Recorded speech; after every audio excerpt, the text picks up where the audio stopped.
Want to show off your Spanish and impress natives? Here's a trick to make Spaniards think you're amazing. Learn these 5 simple Spanish phrases and say them with attitude. Everybody in Spain will become your fan after saying these. So what are you waiting for? Watch this lesson till the end to learn how to impress Spanish natives. Let's go! My Daily Spanish. I've arranged these 5 Spanish phrases from the most common to the one you've probably never heard before. If you've already been to Spain, you probably know what the first one means. Número 1. Una caña, por favor. When in Spain, you can sit at a terraza in a bar and go, una caña, por favor. Caña is the standard size of beer. It's usually something like this, but it depends on the bar or the part of Spain you are in. If you see bigger sized beers going around, those might be una jarra, a big mug, which are generally about half a liter. Or if you see the bottles, those are un tercio, 330 milliliters. Now you know this phrase well, but can you make it sound authentic? If you want to impress natives, you need to nail your pronunciation. Repeat after me. Una caña, por favor. Remember to keep your vocals short and dry. Una caña, por, not por favor, not favor, favor. And most importantly, your attitude.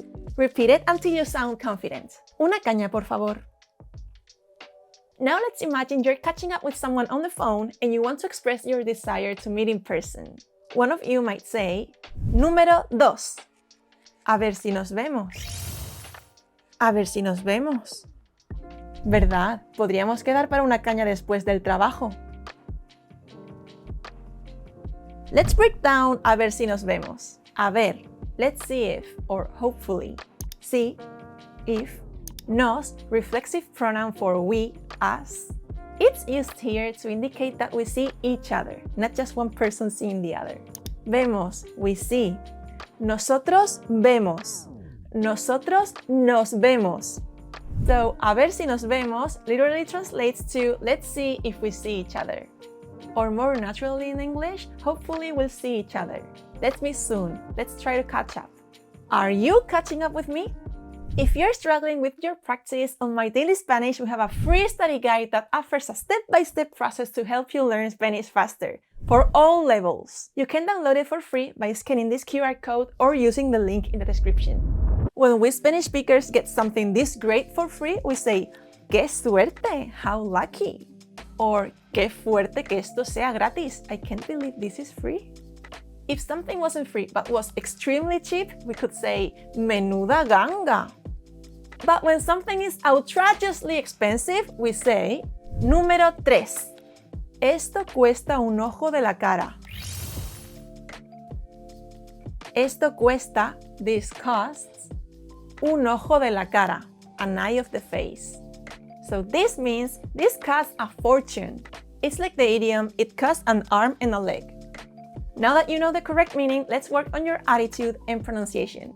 Say it with short, flat vowels and try not to drag the e and o.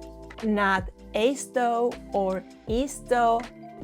Esto cuesta un ojo de la cara. Repeat it. Esto cuesta un ojo de la cara. Now, at the attitude, you're being ripped off. Vamos, hombre, esto cuesta un ojo de la cara.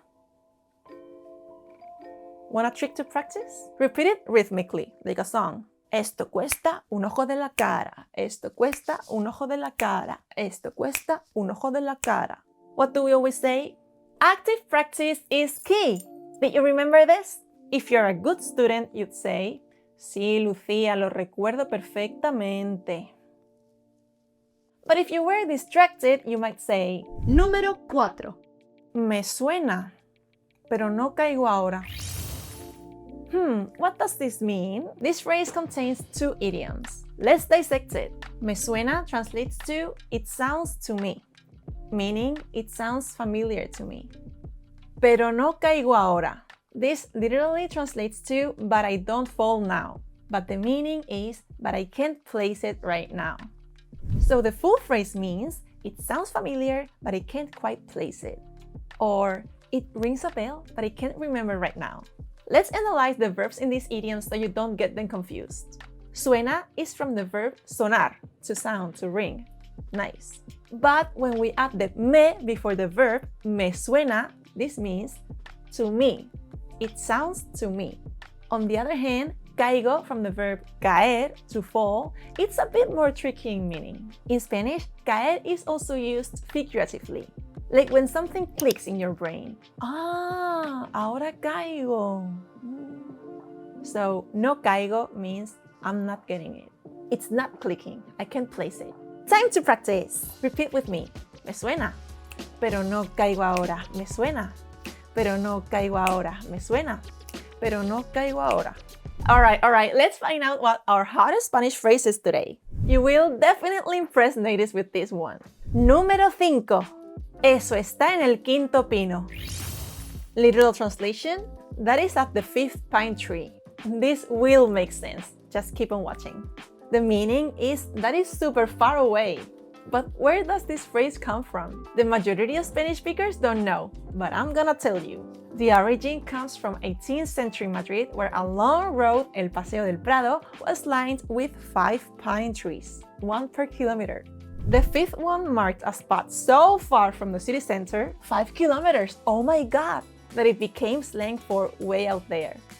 Here's an example. ¿Dónde vive tu primo ahora? En el quinto pino. Tardo 1 hora en llegar. Practice these phrases and you will pass as a native speaker. You can thank me after. If you want to keep getting closer to your Spanish fluency, you can watch my video on 5 daily habits for becoming fluent in Spanish. ¡Hasta pronto!